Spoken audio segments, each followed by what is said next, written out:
Hey, y'all need a break. Listen to these stories from r/entitled people. Entitled stalker claims I am his wife and is the owner of my computer. Well, the pettiness is never ending.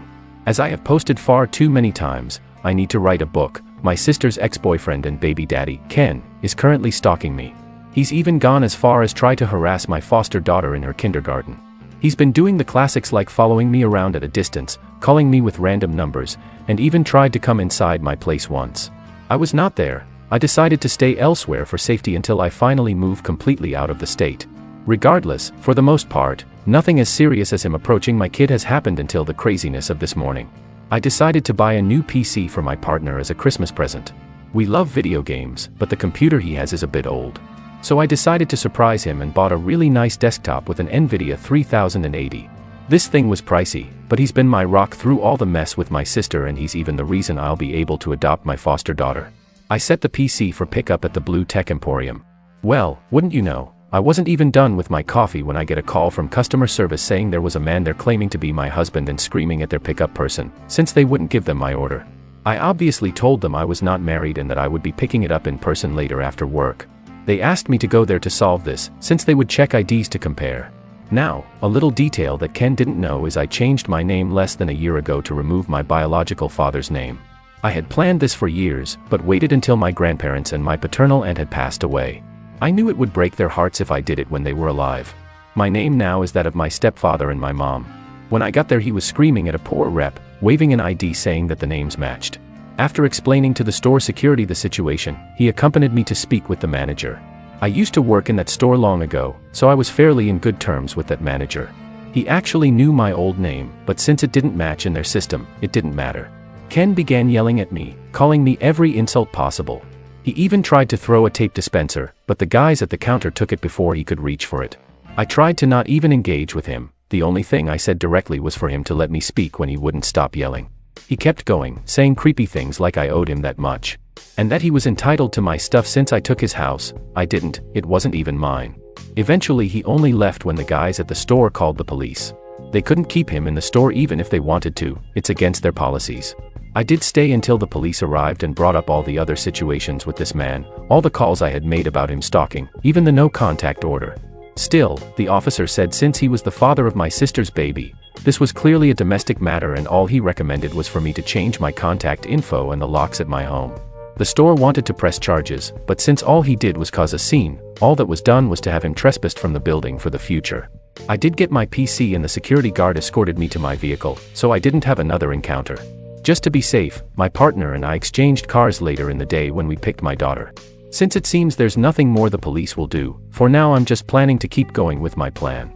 I will be leaving this weekend to celebrate holidays with family that my sister doesn't know personally, and once holidays are over, my daughter's adoption should be close to finalized, so we'll be moving pretty far. To people curious why he had an ID with my old last name in it, my suspicion is a fake ID. My half-siblings and I used to all have our biological father's name, so he would have known it through my sister. Mary, two of my brothers and I are the only one that decided to change our names on the line that we want nothing to do with my biological father's legacy, as stupid as it sounds. Entitled fiance gets caught cheating. Good evening everybody. I hope we are all doing well tonight and that we all have our favorite snack. Tonight, I bring you the tale of my now ex-fiance getting caught cheating. Well, I am no longer with him because he cheated on, we will call this bastard Jeff. Some background real quick. I have been with Jeff for a while. Him and I have always been side by side, however, I started getting this odd feeling from him.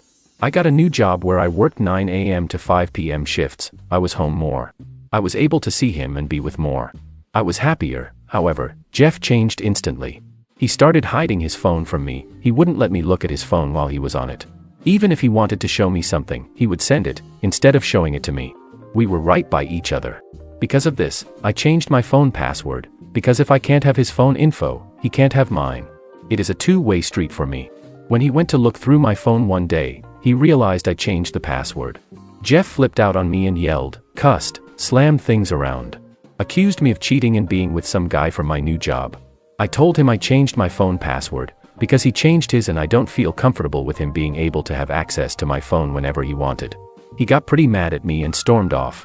From this moment on, he began to get obsessive and a little crazy with me. He began trying to control me. He didn't like it when I went out with friends, he didn't like it when I talked to my two guy best friends of 6 years. He never had a problem with this, I will add, but one night, one of them called me because he just got off a Navy tour and was away for 3 to 4 months. He always calls me, Alice and our friend Joe to tell us he is okay. Jeff flipped out. Demanded I never talk to him and all of my other friends again, because they were out to get us. At this point, the idea of him cheating on me was an idea in my head. I was working on moving out, because luckily for me, my big brother's roommate moved out and he offered for me to move in and take over his roommate's lease. As I was planning this, Jeff cheating on me was confirmed one night in bed. Jeff pulled up a picture of his co-worker and said, "Look how hot she is." I yawned and said cool, rolled over to go to sleep. This upset him. He got mad at me for rolling over and going to bed, so he woke me up and started to talk to me about the girl he showed me. "Jeff, I am trying to show you this girl and you just ignored me." Me. "Jeff, it would be nice if you showed some interest." Me. "Jeff, I just think she is really hot and you could start to take better care of yourself to look like her. You should start doing squats and eating more salads. I have been struggling with multiple eating disorders since high school. I finally gained some needed weight and that was his response.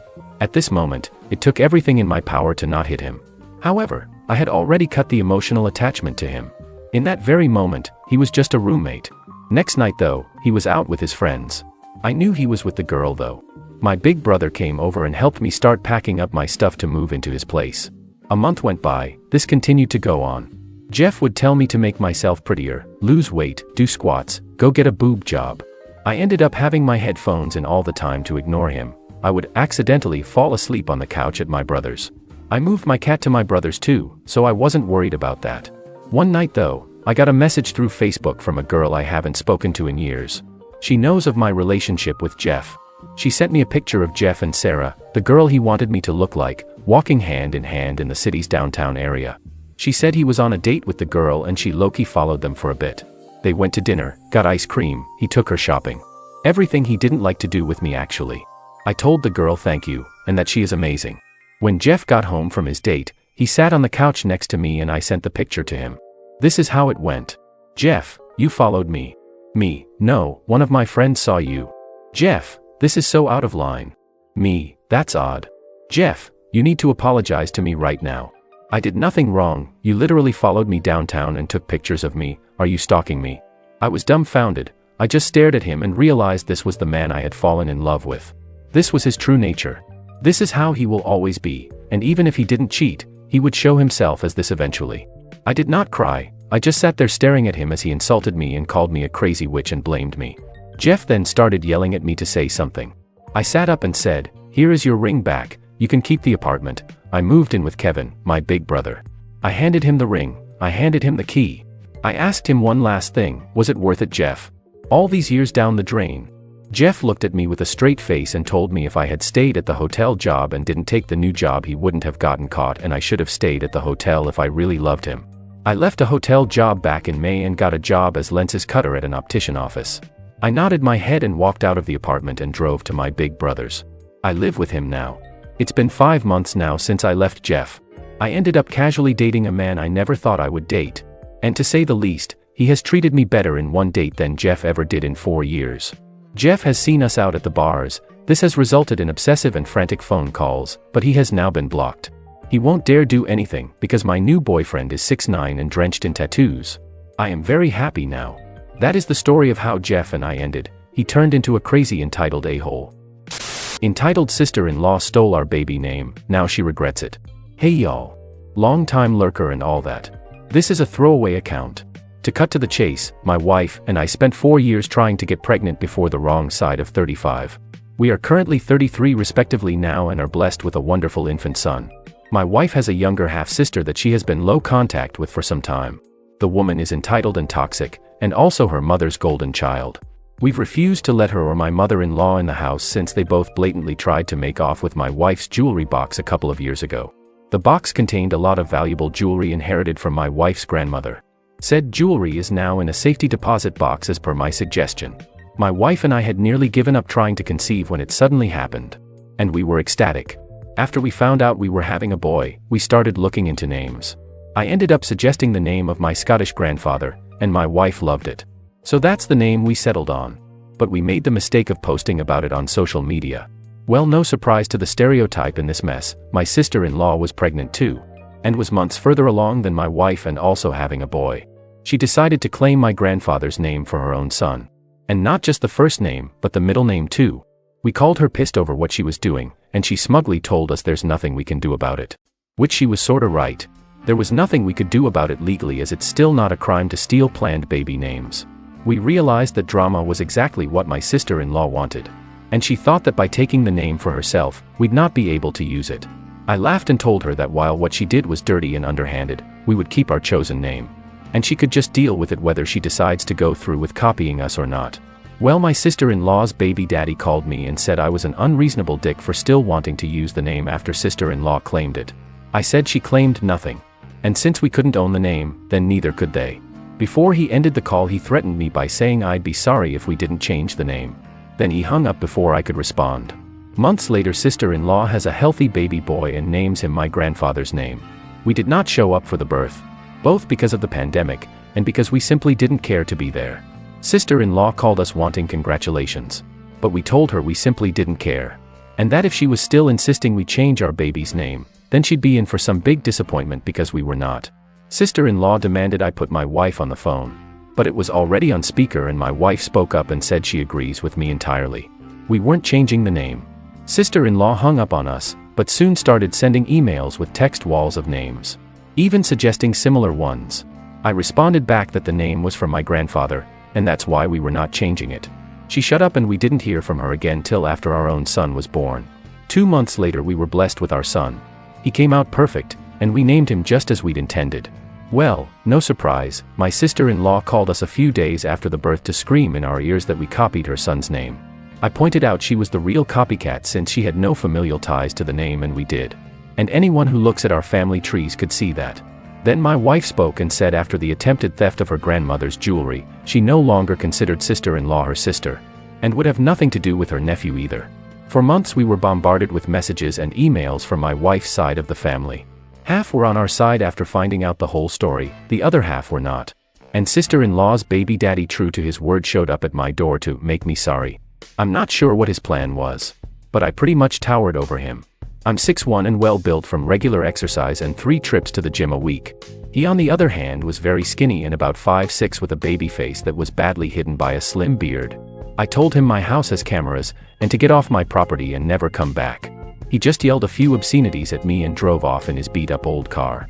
Sister-in-law and mother-in-law called us from a different number to yell at me for making sister-in-law's baby daddy feel emasculated. I didn't even threaten the man. Just told him to leave and not come back. And if he didn't want to feel emasculated, then he shouldn't have come knocking. Then they tried to bring up the issue of the baby name again and demanded we change our son's name as he's so young. So there's still plenty of time to do it. We held our ground and told them that they were bonkers to still think they were in the right after they copied our choice of name just to try and get one over on us. I said sister-in-law didn't even name her son out of love, but out of spite just to try and stick it to my wife for no good reason. Then my wife called them both out on the way she was treated growing up, how entitled sister-in-law and mother-in-law have always been, and how she was glad to leave them far behind. And she wants nothing from them, and they won't have anything from us. That left sister-in-law sobbing and mother-in-law called me a royal bastard before hanging up the phone. That was no contact again for a little while till sister-in-law called us again some time later to bitterly tell us we'd won. She and her baby daddy got in a huge fight and he left. He was apparently very sore that sister-in-law didn't let him even give their son a middle name from his family. And he said he was sick of the bull crap and wanted his son named after him and not some guy he wasn't even related to. Sister-in-law finally caved and they got the boy's birth certificate reissued with a completely new name, which cost sister-in-law around $500, or so she claims. Sister-in-law then demanded we at least compensate her for the name change, plus another $100 for the emotional damage, as now she's going to have to get used to calling her son by a different name. We laughed and said this would have never happened if she hadn't stolen our baby name to begin with, and we didn't owe her anything. Since then we've been no contact with sister-in-law and mother-in-law. But my father-in-law, who's a very nice man and divorced from mother-in-law for obvious reasons, would come by often and loves his grandson. From what he and other relatives told us, the situation between sister-in-law and her baby daddy was pretty tumultuous. But we don't care. Not our monkeys, not our circus. Thanks for watching. Like, subscribe and share your thoughts in the comments.